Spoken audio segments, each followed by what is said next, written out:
Hey everyone, my name is Ricardo Avila. Let me ask you something. Does your heart race when you hear great music? I thought so. Does your heart ache when you hear a compelling story? I know it does. I also know your heart is going to love listening to the PC Music Diary. Your favorite Popping Collars hosts, maybe a surprise guest star or two, reveal the songs that have had the biggest impact on their lives through heartwarming, heartbreaking, and heartfelt stories. So listen to your heart and check out the PC Music Diary on the Popping Collars feed, wherever you get your podcasts. Pop, pop goes the heart rate. It's what it is, right? It's a foyer. I never met a comic use the word foyer. I thought that's the right word. It might be the right word. It's just foyer. All right. Okay. All Now, right. are we recording this? Is this the way it works? Yes, we're recording now. So is this the show? So, what's going on in here? Dad, get out! Get the hell out! Man, I just had a flashback to me in my bedroom.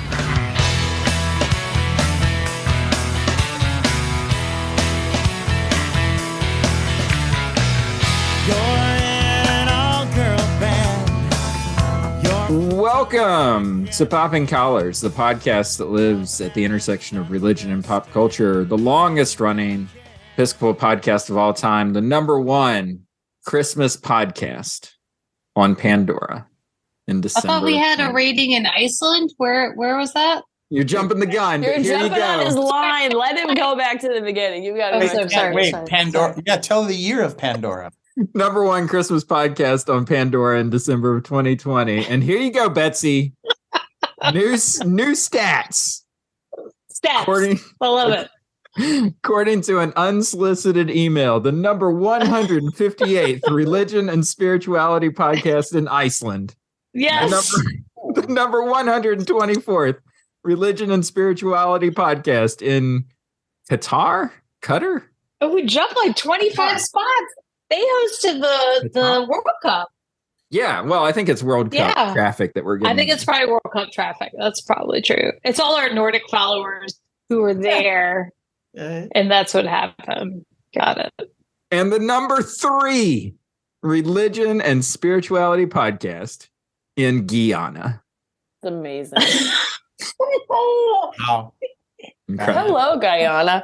Well, what is the let's not disparage Guyana. Exactly. So I actually We're looked up. I was thrilled. like, so how do I say hello? So a hearty hello to Yes. Guyana. Excellent. And Messi. Thank you. Thank you. That's thank you. I love it. Excellent. Yeah, to our I love listeners it. in Guyana Thanks, right Guyana. now. So there you go. I see Guyana.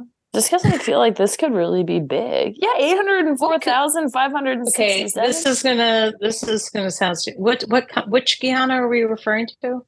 It's Guyana like is South America. It's in South America, exactly. Yeah. So this is the Jim Jones Guyana.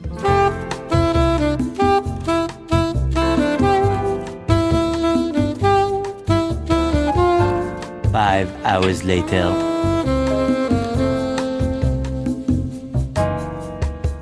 Nice. We got to cut all of that. Yeah, we're We cannot joke about. What's going on? everything after Alo and Messi. So here's the part where we come out of the girl from Ipanema soundbite that I used to cover over all of that.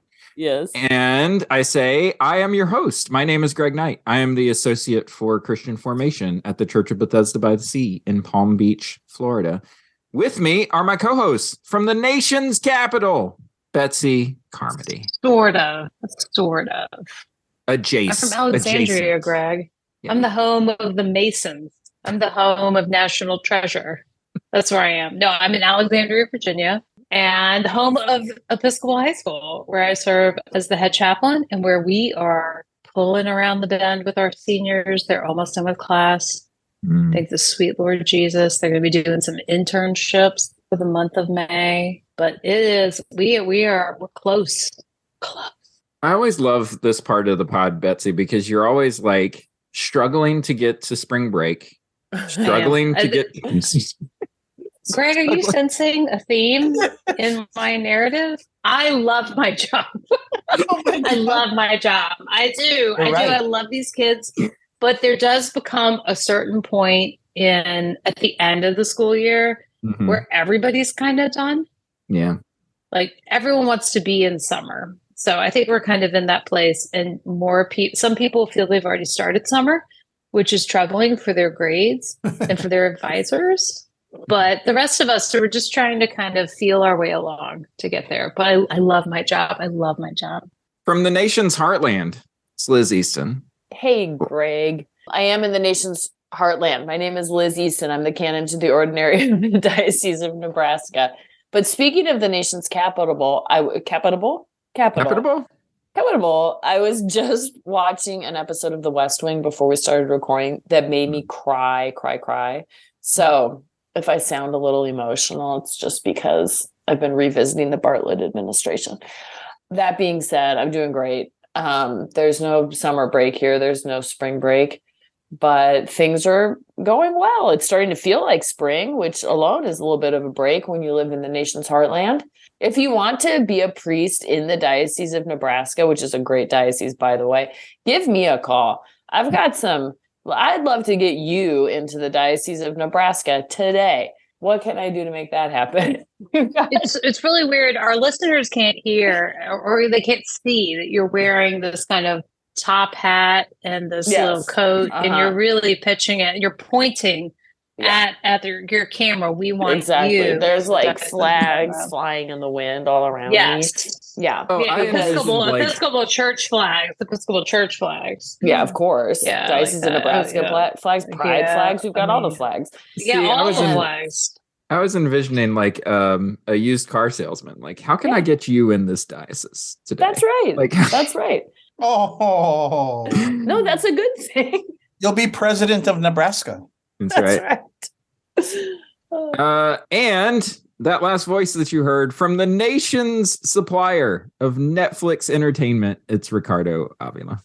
Hey, Greg. Yes, indeed. Los Gatos, California is the home of Netflix, although, as you know, it is worldwide at this point. I am the rector of St. Luke's Episcopal Church in Los Gatos, California. Easter is over, but it feels busier than ever. Easter not over. Oh, it's Easter season. Ooh, you got to cut that. William's not going to like that. Did I ever tell you the story of William? We were at a Walgreens and it was like Easter week or the week after or whatever. And all the Easter candy was half off. And he's standing there in the aisle and he looks around and shouts, "Don't you people know Easter season? It's still Easter. Why are these on sale?" That is so on brand. I know. What is wrong with you people? He says. So, the bit of news I have is that I think the thing I said last month, I'm going to the Holy Land at the end of May, and from there going to the south of Spain, which I've never been to. I'm very excited about. 5 weeks away. We'll see how the parish does without me. They'll probably thrive, and I'll be mad. But no, I'll be happy. All is well. I got nothing else to add. Nice. Love it. Today, we are talking about alternative pop culture. I can kind of hear a collective groan from around the country when I say alternative pop culture. You know, this kind of sense of, oh, here we go, popping collars, going to talk about the 90s again because it was so great and so special. But you're wrong, because we're not talking about the wildly popular musical trend of the early 90s. And instead, we're discussing anything from pop culture that isn't part of the big four media that we usually bring up: television, film, music, or books. Yes, this is our chance to go outside of our usual bounds to the world of podcasts, games, sports, theme parks, theater, etc. In fact, will this episode feature the long requested Popping Collars take on the Broadway hit show Hamilton? Probably not, but we'll only know for sure when we go to the bag. The magic bag. The bag. I mean, what are you, a magician? What is happening with your voice right now? It is unsettling. I think he's out of the bag. He's distracting us from a trick that's happening off stage. I don't know what's going on. No, it says me. It's me. Good way to start. Deserved Deserved. I mocked the bag, and the bag got its revenge on me right out of the blocks. Yes. I was thinking broadly, and I was thinking, man, there's a lot of potential things that you could talk about. And I couldn't really settle on one. So in honor of Betsy, I'm going to do a quick honorable mention for something that's not my pick. And then I'll say my pick. This is the equivalent of Ricardo's three things. Is Mr. Honorable Mention over here, who is always can't make up his mind, so has to kind of keep it all open. All right, what is your honorable mention? Go for it, Greg. I'm behind you. Yeah, Ricardo supports you. So I bought a new car. I think I told you guys this, right? I bought a new car and I wrecked it. Yeah, I talked about that. Yeah, you wrecked it. Yeah, we talked You about hit a this, lawyer. Yeah. Yeah, you hit a lawyer. Yeah, We remember. Well, the car got fixed. Everything's fine now. But the thing about my new car is that it has a feature that I never had before, which is that it will sense my phone. Like I can Bluetooth. Do you know about the Bluetooth? Have you heard of this? I am So, aware. like- we're all very aware Tell of us. it. Well, okay. So I had a tape player in my last car. So just bear with me here. The car will like sense my telephone, and I can pull up my Spotify list, and the car will play from my Spotify, like stuff. And it will sort of randomly select things from a playlist that I have. And one of the things that selected the other day was an interlude on the Lauryn Hill Unplugged album. It was interlude number 5. And it's her kind of talking for a while she looks for a piece of music that she can't seem to find. And so she's just kind of like rambling to the audience while she is looking for this piece of music. But she ends up saying like some really profound stuff. And there's a little bit that I wanted to pull because it hit me really kind of hard. So she's talking about this idea of celebrity and the celebrity machine, and how she needed to behave a certain way and act a certain way. And she got to the point that like she was having a hard time being real because so much depended on her being a product, because there were people that were dependent on her being like a pop star in order for them to like maintain employment through her. And she says this thing where she says, so now I'm just, after all that, I'm just ready to be me. And it's a lot to work through, because all of us have hidden in these little boxes purposely because of parts of ourselves that we weren't happy about and we didn't love, just because we didn't understand. Because there's all this social doctrine that says, that the infinite God, with all this expression, who created every single one of us absolutely different on purpose, wants everybody to fit into the same suit. I'm like, that's deception. That's deception. We were in Florida this weekend, and we took the kids to Disney World, and we were going, they gave us a tour, so they escorted us through the back. And when they escorted us through the back, we got to see how, how there was all these people working all hard, and it was like real dirty back there. And of course, in the front, it was all immaculately clean.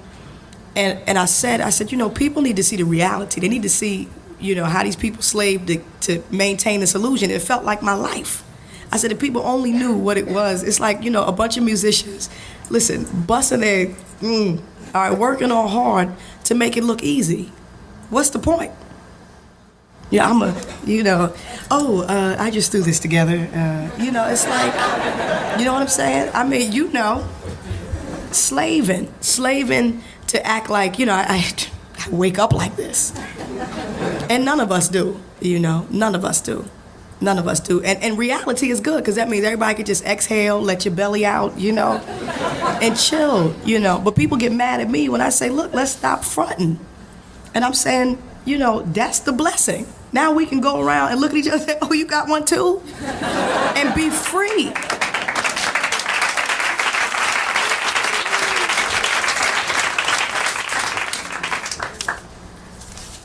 We want to defend the curse, I tell you. That's not fun. Did it for a long time. Too long. You didn't find it? It's another white one, but it's either in my purse or the other bag or the green one. Ghetto, it's reality.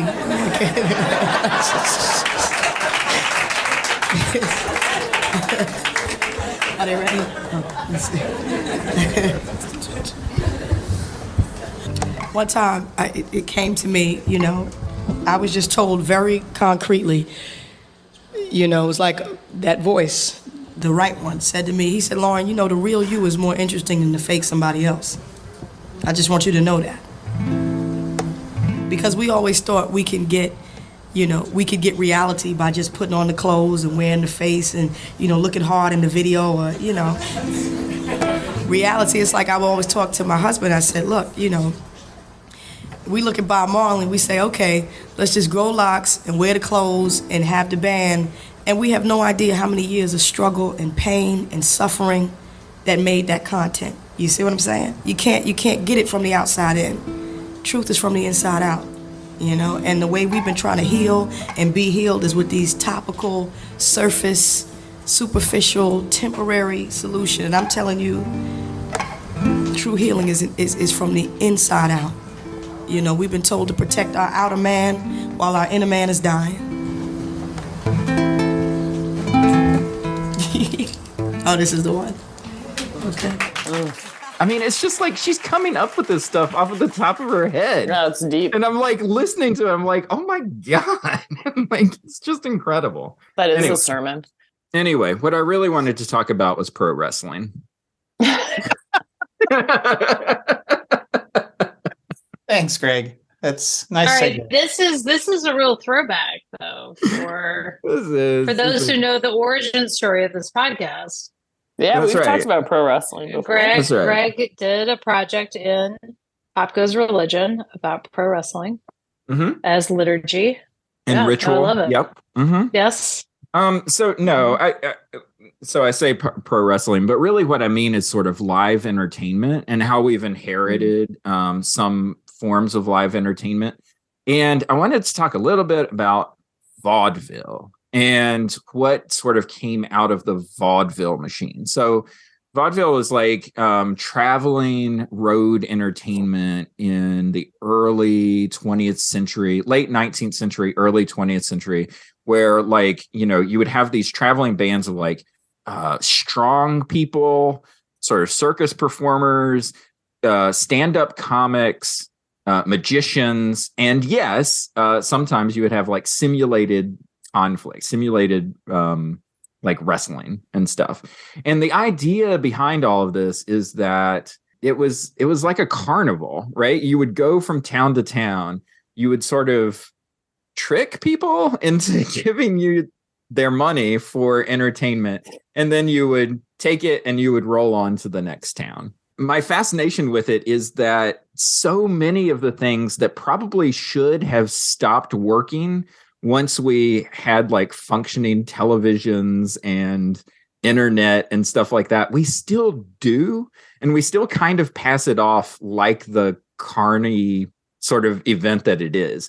And pro wrestling is one of these things where it's this is something that probably should have gone away a long time ago. It's really embarrassing to say that you like it. It's one of the things in popular culture that even video games and superhero movies have had their day, but pro wrestling is still one of those things that if you say you're a fan of, you feel really embarrassed to say that you're a fan of it. It also still does this thing where it attempts to deceive you by presenting what it's doing as actually real when everyone knows that it's a staged performance. It's a simulated show, right? It just makes me think about entertainment in general, which is to say that is all entertainment at its core sort of a deception? And I think what I like about vaudeville, which is kind of similar to what Lauryn Hill is saying, is that if you kind of pick away at it just a little bit, it's really not trying to lie to you. I mean, if you watch pro wrestling for a little while, you realize that it's really silly and really staged. But that's not the point of it. The point of it is to foster a sense of drama and intrigue and, construct a match in a way that you could go to it feeling bored, but by the end of it, you're feeling very excited. In a world where sponsored content and influencer culture and all of the stuff that we talked about last month kind of exists in a world of like, well, is that real? Or is that really what that person thinks? Or is that what that person does? Like things like vaudeville seem quaint and fun to me. And the remnants of them still feel quaint and fun to me. Like in preaching, I feel like my job is to tell the truth. And I also feel like my job is to captivate you. And when that works, when that happens, it is a really magical thing. Yeah, because the dark side of the carnival circuit and the vaudeville circuit was the revival circuit, right? Which is like captivating you so that they can deceive you and not tell you the truth, but still take your money. Yeah. Modern day wrestling, sort of wrestling in the current era, is really about gymnastics. It's about body control. It's very athletic in the way that it's designed. There's still this aspect to it that's like, if we're going to do it, we're going to put on a show that makes you think, wow, I didn't know the human body could twist and turn and move that way in the air, on the ground. Like, it's very much sort of a showcase of athletic and gymnastic potential, I think. But you have to hide it. Like, you still have to hide it behind a story and a facade. And that's the part that I love. It's like everything about it is real, but everything about it is false at the same time. I just think that the way that you play with that, it just feels like, I don't know. It just feels like a really lost art. Here's the American Dream, Dusty Rhodes. And Dusty, your fans welcome you back, man. First of all, I would like to thank the many, many fans throughout this country that wrote cards and letters to Dusty Rhodes, the American Dream, while I was down. Secondly, I want to thank Jim Crockett Promotions for waiting and taking the time, because I know how important it was.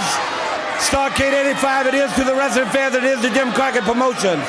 And Dusty Rhodes, the American Dream, with that weight, got what I wanted. Ric Flair, the world's heavyweight champion. I don't have to say a lot more about the way I feel about Ric Flair. No respect, no honor. There is no honor among thieves in the first place. He put hard times on Dusty Rhodes and his family. You don't know what hard times are, Daddy. Hard times are when the textile workers around this country are out of work and got 4 or 5 kids and can't pay their wages, can't buy their food. Hard times are when the auto workers are out of work and they tell them go home. And hard times are when a man has worked at a job 30 years. 30 years. They give him a watch, kick him in the butt, and say, hey, a computer took your place, Daddy. That's hard time. That's hard time. And Ric Flair, you put hard times on this country by taking Dusty Rhodes out. That's hard time. And so I know we probably tapped out this topic, but I just have 4 quick things to say. More. Tapped out. Tapped out. I just want to say good job on that. Thank you. Thank you. So number one, I think it's perfectly possible, and these wrestlers, case in point, to be a straight person, a straight guy, to be a straight guy and really like wrestling with other guys. Yeah. I mean, it's not whatever the homoerotic business or whatever it does for you. You don't have to be gay and to actually really enjoy it. I think that I kind of like that. It's kind of nice to think that straight guys don't have to, can kind of manhandle each other and have it. Maybe this is erotic for me. I don't know. But it's very strategic. I mean, it's very strategic. Isn't that just sports? As a sport. Like when you watch football, do you think like... That's true. That's true. Yeah. But I'm thinking even in like the backyard, college frat guys who aren't gay just enjoy the physicality of it. So yeah, like puppies. Mm-hmm. A little bit, yeah, and that's kind of sweet. I like that that can still happen. Second thing is, I do like that sense of a moral universe in the wrestling world, that there is, the good guy has to triumph, or something bad will, or things are not right with the world. And part of me wants to say that's like a lot of art. It's escapism from things that don't go well in reality. The bad guy does win in real life. And here, because you feel like things are going to work out in the end until the next drama, that there's a sense of catharsis, that the viewer gets to feel like justice is served when so little is justice. So little about life is justice. And is it more of a working class thing? Is that still? I think so. So I love that's there. And then the third thing I will say, I know you're handling that bag there. Just hang on. The third thing is that I think some of the audience really does invest a lot of emotion. They may know deep down that it's not real, but like you see those people in those events with those signs, they're rooting for their person, and they're like down with whoever, The Rock, when he was the bad guy or whatever. And I've heard of, and maybe even seen, I don't know, I feel like I know that, like, little kids will cry. They'll be devastated when their wrestler gets beaten. And so I would imagine some adults do that as well. So they're really invested in it. And then the fourth thing, I've forgotten. So I'll just let that one go. It works best for kids, but all sort of magic tricks work best for kids, I think. All right. I have drawn a B for Betsy. So I struggled because I wanted to pick something on social media. And I know that Greg isn't on social media, which is hard because, and my sister also isn't either. But there are so many things that I find I have proclivities with people that I love, and it's tough to kind of, anyway. So I'm choosing an Instagram feed of the Greedy Peasant. Has he crossed your, so those of you with phones who have Instagram accounts. No, I'm looking it up right now. Talking to you. So I discovered the Greedy Peasant during the pandemic. I think perhaps, I don't know whether, I haven't read as deeply into the genesis of this as a character, but he is a creation of a gay man who is a costume designer. His name is Tyler Gunther, but he is the peasant. What's his handle? I can't find him in here. What's his handle? Greedy.peasant. Oh, I see it. I'm there. So for those of us who have studied church history, right?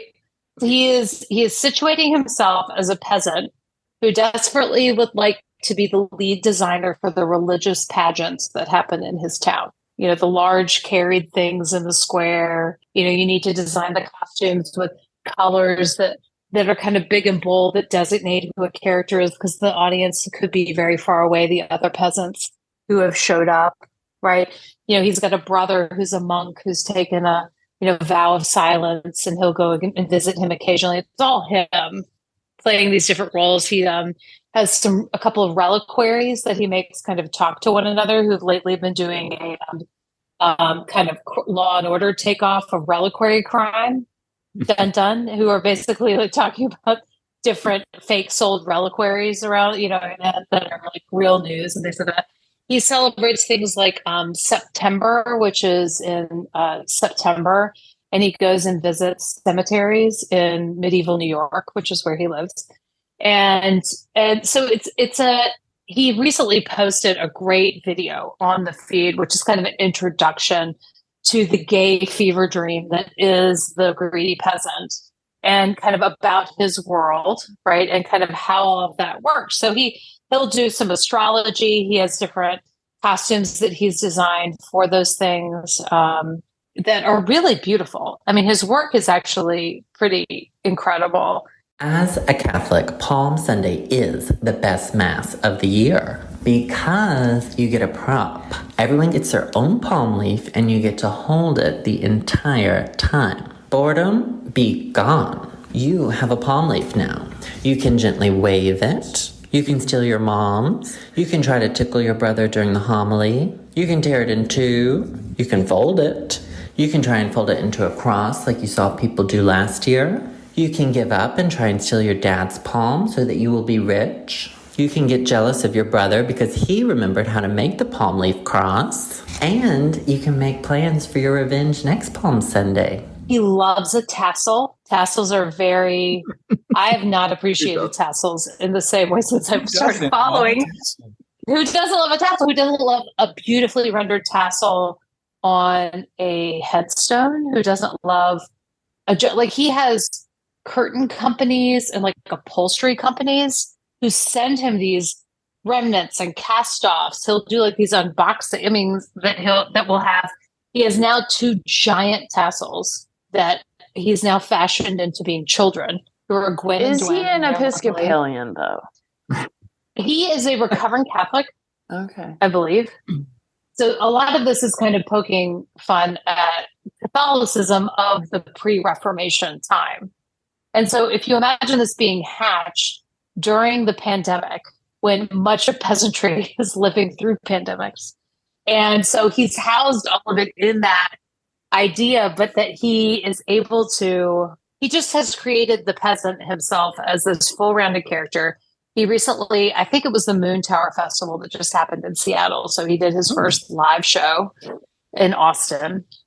And I think a lot of people have positively responded to his aesthetic as well as his openness. You know, like he'll do some of these videos and basically he's just eating, he has like Entenmann's donuts, which are not medieval in nature, but you know, just these little things that you start to pick up on that he's doing. And like he'll do like a whole pop-up book on how monasteries are designed. And so like the church geek in me is loving all of this, right? Because this is the stuff we've studied. And he's kind of giving you this person on the ground, but he never gets the pageantry job, right? There's another guy who keeps getting picked by the bishop in town to be the pageantry guy. So there's always this little chip on his shoulder. There's always this thing he's striving for to try to kind of reach and be, but also being an out gay peasant man, you know, that's an element too of what's going on as well. So there's a queering of all of it. I just want to say again awesome. that he would make a great Episcopalian. I'm just saying. Like we've been queered. You know what I mean? Like the queering has happened. Like listen, I mean, if we're really needing to really regain our Catholic with a small C church thing, like let's get the greedy peasant, get him up at some general convention action. No, I think how fun would that be? Oh my God, he's just it's so smart, and it really just shows his great interest. He will bring joy to your feed if you are an Instagram user. The specificity of what he's doing makes me think that he has figured out exactly what he wants to do with his creative life, and is like just doing it. Doesn't matter what people think, what he does or doesn't get paid, because there's so many layers. First of all, the queer thing, and then medieval peasant thing, and all the story around that, and wanting to be fabulous with the religious stuff. And then the rivalry with the other person who gets the job all the time. I mean, it's a whole little world. Yeah, I think, Ricardo, I know that your husband isn't probably on Instagram. Oh, but this might be right up his alley. This could be right up. I mean, yeah, William is definitely into vestments. I don't know if he'd be into the outlandish aspects of this, but in his spare time, like I'll hear the music. He'll go and watch church services and then come and tell me that bishop was wearing the rochet and shamir backwards. I don't even understand how you can do that. And he'll say that one was missing the maniple. What they all had maniples except for the subdeacon. What is that about? And he'll note all this stuff. And you know, it's usually for fun. He loves it. I'll hear the church music. Oh, William's at it again. That's so sweet. Yeah. So I want to tell on William about one more thing. He called me over he said, I've got to show you this. You're not going to believe this. And so he shows me this clip from this Eucharist mass, they would call it, from All Saints Margaret Street, which is a very Anglo-Catholic church in London, like kind of as high as you can go just about. And there were like, I don't know, 20 people at the altar, acolytes and clergy and all this stuff. And I forget, I don't know if it was Maundy Thursday or after Easter or what, but they're all around, but there's this one acolyte that's kneeling over there. And well, what's he doing? He flicks this switch and the tabernacle starts rising up. No. Out into the No. Yes. It's going up, and then it docks at the top into some silver contraption. All while the choir is like singing madly. It's like, I said, William, that is ridiculous. What is that even about? I don't know. But the guy flicked the switch. You could tell he went like this. And there goes the little spaceship tabernacle. It's like on hydraulics. Did William like it? Like, did he think that was a nice Or was that too much? thing? I think he loved it. I bet. I think he worried that it might have been theologically blasphemous, but I think he loved it. And All Saints Margaret Street is beautiful. And it's got, huge ceilings. Gosh. All right. Like, I don't know how churches like that, just really quickly, I don't know how churches like that get away with that without like the hydraulics breaking down halfway through. It's like, oh, oops, sorry. We really messed that up. I'm sure they've And then you're in the middle of the service. And, oh, God, I know. That would be my luck. Yeah, it's a lot of work. All right. I pulled an R out of the bag for Ricardo. Okay. Well, interestingly enough, this was easy for me to do. In fact, it came to me right away, this alternative pop culture. But then I thought, well, no, I should do something different. And I just kept coming back to it. So my alternative pop culture pick is art museums. And it's so funny because I don't think about art museums very much. My favorite thing to do in life, period, is to travel. And we're very Eurocentric. I will just kind of say that up front. And at this point, I'm trying to talk William into going to Japan. We'll see. But everywhere we go, we've got to go to the art museum, the main art museum. And it's one of the joys of the trip. It's kind of hard to explain. You all have been to art museums. I was trying to think, is this really pop culture? But I tell you what, if you've stood in a line at the Musée d'Orsay for like 45 minutes in the line where you already have your pass, it's popular. Since its opening in 1986, it's housed the largest collection of Impressionist and Post-Impressionist masterpieces in the world. Even if you don't consider yourself an art lover, as someone who exists in the world, I can almost guarantee that you'll recognize many of the pieces here, like the best-known works of artists like Van Gogh, Renoir, Monet, and Degas. Altogether, there are around 2,000 paintings and 600 sculptures from the period between 1848 and 1914. Expect lots of other people here because this is clearly a popular place. You can buy tickets ahead online. However, when we were there was still a line for reserved tickets, albeit shorter than the line we were in. I've always loved art museums, and I think it's partly because of my background. I think in my life, not to get too personal, in my life, my parents were immigrants from Mexico. They had second grade educations. And at some point in college, I took two art history classes. And I just thought that like European art was like the pinnacle of what to aspire to kind of get away from my background kind of thing. Not on purpose, but I think kind of subconsciously, great artwork masterpieces. And you can actually cut that out. I don't know if that's even important, but I love it. And so I think it's totally important. I think it's totally important. Well, it's so funny because a part of me is like, well, is this from an unhealthy place? But it's just the joy I feel in an art museum. So often we'll travel somewhere. Well, there was like the hottest day ever in Vienna, and the art museum was air conditioned. And people are relatively quiet in an art museum, and you can just dawdle and meander, and you can, wait for the 30 people to get out of your way so that you can see the Rembrandt and take a picture if you want. There's just something so peaceful and fulfilling. And there is something about all this artwork that when you get to know it, or if I know the art, I feel like a smart guy, I know civilization. And there's history, there's historical things, what was happening when, Goya did his paintings that are in the Prado, or what was happening when, the impressionists and post-impressionists were painting in Paris and in France, and what was the upheaval and the kind of the cultural kind of revolutions that were going on. And I've learned that stuff over the years, starting in college. And so I feel like I'm part of something. And I think that's what I love.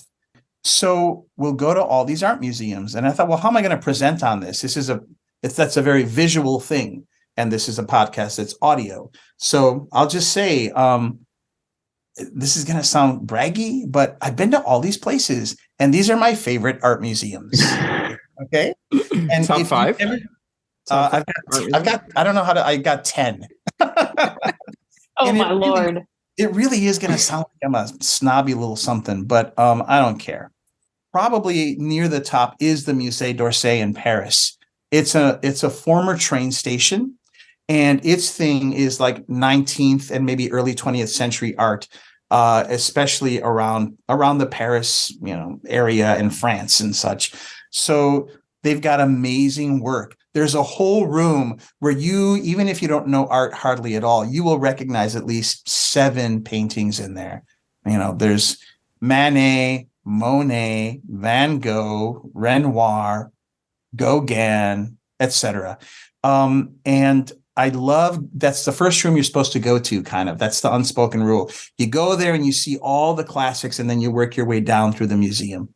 And the Musée d'Orsay is big, but it's a great space. It's got a big atrium and a huge clock that's like an old-fashioned, like Art Deco-y, like that movie about the kid in the train station. Is it Hugo? Remember that movie? Yes. So that clock, that kind of clock, is exactly what I'm talking about. So it's also, and it's romantic, and you feel like you're part of something. So I love the Musée d'Orsay. I love the Vatican, which is always mobbed. So you want to go early or at lunchtime, but ideally early, and you run to the Sistine Chapel and you watch, just sit there and look at the ceiling and the artwork as much as you can. So the Musée d'Orsay in Paris, the Vatican in Rome. I love the Prado in Madrid. They have some great Goya paintings. I love the Museum of Fine Arts in Boston, actually, has really good stuff. And I lived in Boston on 2 occasions, once for 6 months and once for a year. My favorite smaller museum is in Bruges, and it's called the Groningen. And here I will do a screen share, even though the audience can't see. This is one of my favorite paintings there. It's called The Last Supper by Peter Porbus. So it's your basic Last Supper, right? And they're doing their thing. There's a table, there's a chair overturned, etc. But coming in the room is a demon chicken man. Is he going for Judas? Is he like Judas has grabbing Judas? He's the devil, and he's heading for Judas, who's the redhead with the money bag. Yeah, you see his money bag. And there's the devil tempting him with the chicken feet. Isn't that awesome? Wow. Further demonization of redheads. Yeah, Like, that poor Ginger. He's in trouble. Totally. Yeah. Totally. So, I mean, you find stuff like that in museums. Who's this little guy down here grabbing Judas's chair? I think he's like the kid who's the busboy or something. Oh, it looked like he was like, and then who's I'm sorry, I want to exegete. Who looks drunk below Jesus? Who's that guy? He's in his cups. Yeah. I think He's in his. He's looking at something in his hand. He's looking at something in his hand. That's John. He looks. Yeah, that's a beloved disciple. That's what I would guess. It's essentially in Jesus' lap. Jesus is calling a timeout, I think. Yeah. He's saying, hold on, flag on the play. What's going on? The chicken man. Oh, it's a cruet. I couldn't tell what that was in his hand. It's an open cruet. Okay. Chalice. It's a chalice. He has a chalice in his hand. I'm looking at the bald guy with the... Yeah, he has a cruet. Oh, he has a cruet, yeah. Okay. I love art. I love art museums. I love the feeling of being in an art museum. I love being in a foreign country and yet feeling like I am an expert where I am, Yeah. And there's something about that feels like you're engaging a culture that's actually more of a, it's not tied to Paris or Boston or Bruges or Amsterdam, because it's universal if you like that art. Everybody knows the Van Gogh. So I feel like I'm part of something larger. And I think that's one of the great things about any art, that it can make us feel like we are a part of things. And so I'm just going to name again my top 10 museums: the Rijksmuseum in Amsterdam, the Vatican in Rome, the Prado in Madrid, the Groningen Museum in Bruges, the Art Museum in Montserrat, Spain, which is this small museum that shocks you because it's got such great artwork and it's in the middle of nowhere, the Musée d'Orsay in Paris, Museum of Fine Arts in Boston, the Art Institute in Chicago, the Alte Pinakothek in Munich, and the Kunsthistorisches Museum in Vienna. Wow. Wow. That's amazing. Places. I feel so lucky. That's it. Well, you say that it comes from a place of not being okay with your identity. I think you've grown this interest into something that is beyond that initial desire. You know, you wouldn't, if you were still in that place, it'd be like, well, I drugged myself to another museum. Like, you know, now you love it. Like, it's a part of how you travel. It's a part of how you communicate with your partner. It's just so much a part of things. Yes. And I think it's interesting that you've transformed something that was a self-critical aspect into something that becomes something to celebrate. Yes. And I think I actually really always did like this stuff. I just sort of felt like, I don't know, like, am I escaping? Am I trying to escape my background? I will say, tied to that, and I think this is the last thing I need to say.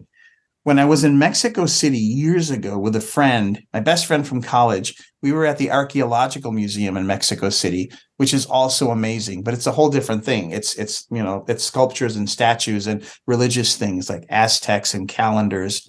And I was going along, and the way they tell you the story, right? They talk about the civilizations. You know, there was the Toltecs and the Mayans and the Aztecs. And at a certain point, and this is personal, sometimes some kids growing up, first generation, born in the US, let's just say they're Mexican American like me, you kind of think, gosh, what's wrong with us? You know, my parents, we were poor. My friends were all white and they kind of had more money. And so you have this kind of comparison thing going on. I go to this museum and I realize there's this whole rich civilization that I never learned about with this amazing art.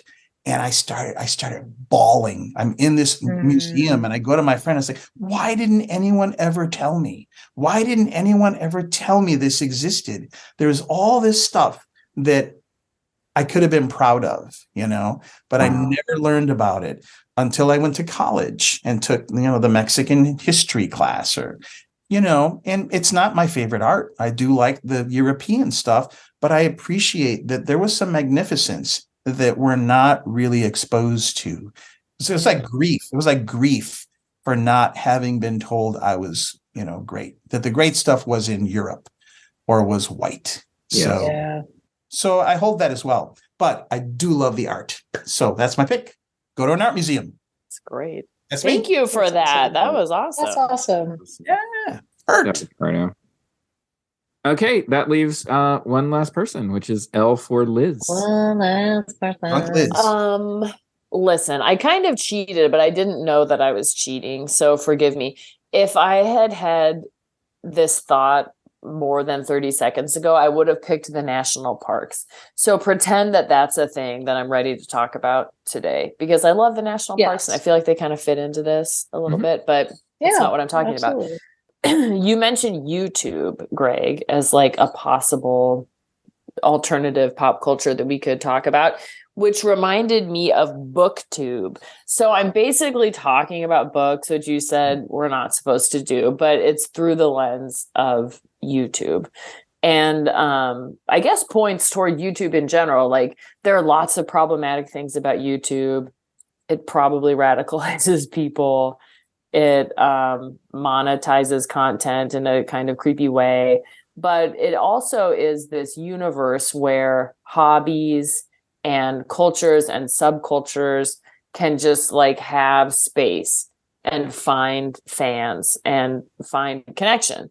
So I didn't know that there was such a thing as BookTube, which is just like a sub genre of YouTubers, until maybe 3 or 4 years ago. I did the Read Harder Challenge, which is a reading challenge that comes out from a website called Book Riot.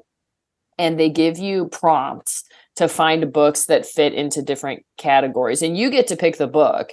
They might have some suggestions, but you have to find books that fit all these categories. And they're like, some of them are like, they're different every year. They do it every year.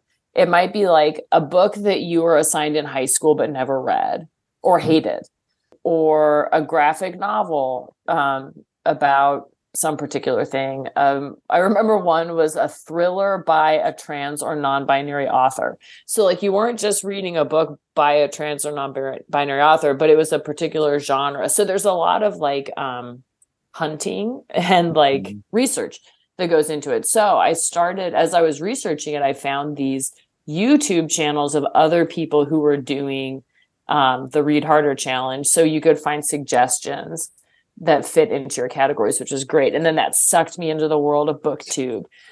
And it's exactly what you think it is. It's people who read a lot and then talk about what they read. And some of them have really big platforms and some of them have really small platforms. Some are genre specific. Some are people who are really sort of broad readers. And the really fun thing about it for me, and this especially sort of became special during the pandemic, is that they also will like tell you about their life. And they might do one video that's about, here are the books that I read this month. And the next is like, come along with me for a day trip to this garden or this, whatever. So you get this sense that you're like kind of jumping into people's lives. And my favorite booktubers are both British and they know each other. And one is a guy named Simon Savage, who his channel is called Savage Reads. And he has since become like a famous book guy in England. I think he began by working at a big public library in England. I can't remember which one. I should. And now he does like book content for BBC. But he's just like this very sweet kind of guy from, England has a different class consciousness than we do, which is part of BookTube also. He kind of comes from a working class background, and he's just a super reader, and he just loves to read. What could be better than working for one library service and all of its wonderful 19 libraries with all the wonderful people within it I've had the pleasure of working with, than working with 44 library services all across Britain? And that is what I'm going to be doing, and I am so excited. So the role has come out of the brilliant project that the BBC initiated last year, which is the 100 novels that shaped our world, where a group of judges, fabulous people, including the wonderful Kit DeWall and Juno Dawson, who I adore and know, and also Mariella Frostrup, who's like life goals, and along with others like Alexander McCall-Smith. I could go on for ages, but I'm going to try and keep this video short. They created a list of 100 titles with 10 kind of themes, and 10 books within each one. So for January, for example, it was identity, and they chose books around identity. Now, what's come from that as well is that the BBC and the Arts Council and the Reading Agency and British Library and Libraries Connected, who I'll be talking about a little bit more shortly, all have got together and created funding so that 44 library services throughout the country can, and library services include lots of different libraries within them, they have been given money so they can put events on to go along with either the themes that they've got every month or the books that are in the top 100, or indeed the book that started it all off, Robinson Crusoe by Daniel Defoe, which I haven't read, but I will be reading more on that soon as well. Because that was seen as the first English novel, and so that's 200 years old, and that's where this whole project came from. I should have said that, sorry. But yeah, so these events are going to go across the whole country, and I am going to be the project manager of those events. I'll be working with those libraries to support them, just checking on how they're doing, and also evaluating some of them. There is a slight irony, because the first library that I'm going to be evaluating, or library service I'm going to be evaluating, is Liverpool, funnily enough. So they've got some corking events. So I think my whole title is BBC Novels That Shaped Our World, Libraries Events Program Project Manager, something like that. I might need to work on it a little bit. Anyway. Now he's sort of like parlayed this into a neat career. The other is a woman named Lauren, who her tag is Lauren in the books. And it's just been this really fun way to learn about reading and connect with other people who read.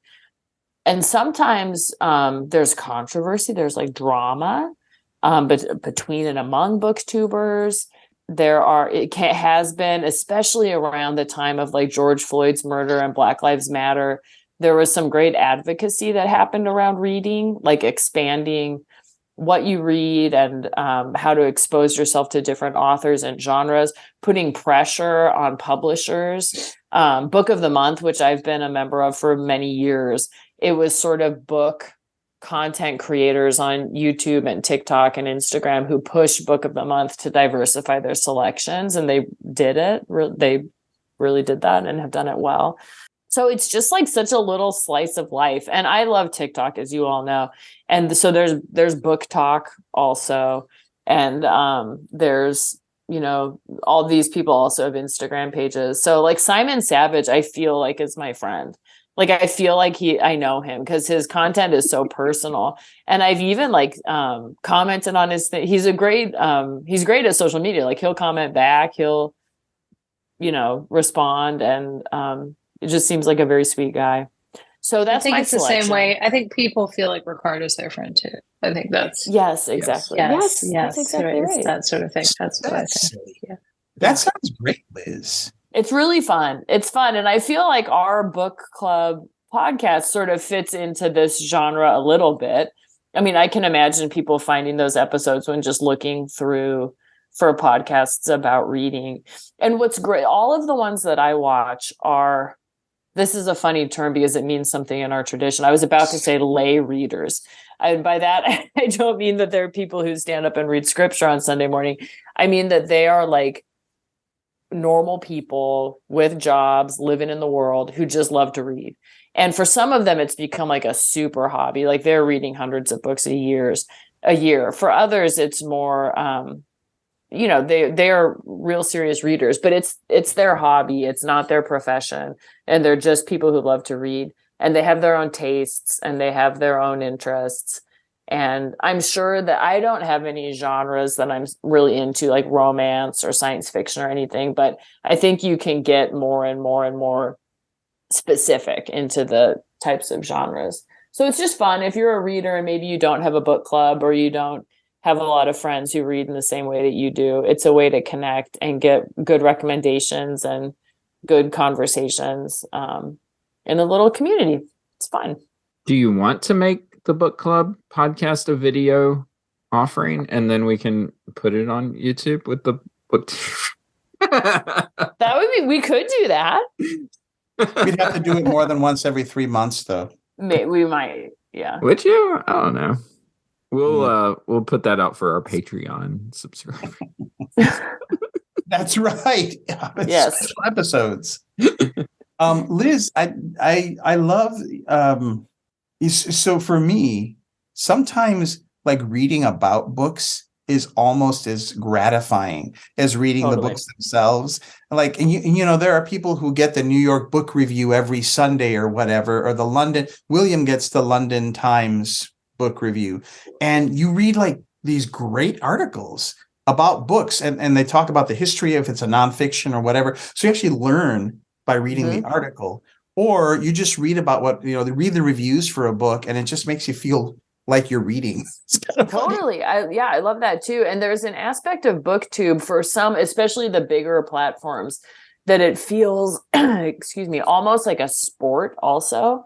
Like they're tracking, like the literary prizes are a great example. Like they'll predict who the finalists will be for the Booker Prize, or like who the long list will be and then what the short list will be. And that's all like just this whole world that is kind of, so it's about books, but it's also about publishing. And sometimes it's about history. And sometimes it's about cover design and who the artists are who are making book covers. And Betsy, you're smirking. What are you smirking about? Nerds. Sorry. It's that. No, but I know that I'm just as nerdy about movies, about Oscars, or like whatever. Like I could listen to, You Must Remember This podcast, like that sort of stuff. Like, oh, I love Karina Longworth, and I'm like, yeah, let's dig around in the history of all of this stuff. And it's just it's that great joy that I'm looking at in you when you find people who want to nerd out. Yeah. Well, and that's the fun thing about it is there are every once in a while you'll stumble upon a creator who is really smart, and it's almost like they're in their graduate level English class.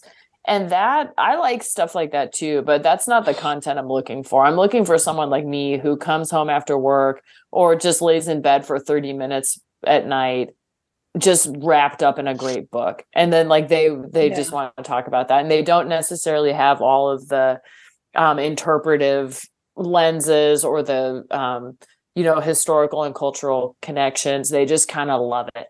And that's what I enjoy. So that's fun. You were talking about controversies on BookTube, and I thought, wouldn't it be fun to have like a crossover of like the World Wrestling Federation and BookTube, like they wrestle it out. The BookTubers, whatever the controversy was, he's the bad one, and I'm gonna get my, he's against America or what? Did we do it? We did it. Did we knock it out? Wow. How about that? Well, let me pull up my outro. Another episode of Popping Collars in the books, in the BookTube, if you will. Thanks for listening. You can support your favorite Episcopal podcast by buying our merch. Just go to poppingcollarspodcast.com. Click the little tab at the top, and you will find our store full of fabulous items like shirts, tapestries, stickers. Tapestries? No. Gardening shears, dog blankets, really small paper clips. Wow. Clocks. Pool noodles. Whatever you want with the Popping Collars logo, you should be able to find. You can also find us hanging out in the closed cafe of episcopaljournal.org. We love them. You will too. Check them out for all of your Episcopal news and journaling needs. And with that, that is Popping Collars for this time. Thank you, Ricardo. Thank you, Liz. Thank you, Betsy. We'll see you next time. And keep those collars popped. Betsy, you're muted, Betsy. All right, y'all. I was dealing with the dog. I'm sorry. Dealing with the dog? Is that like slang for something? Well, no, it's encouraging the teenager to take the dog outside. So I couldn't say keep those collars popped.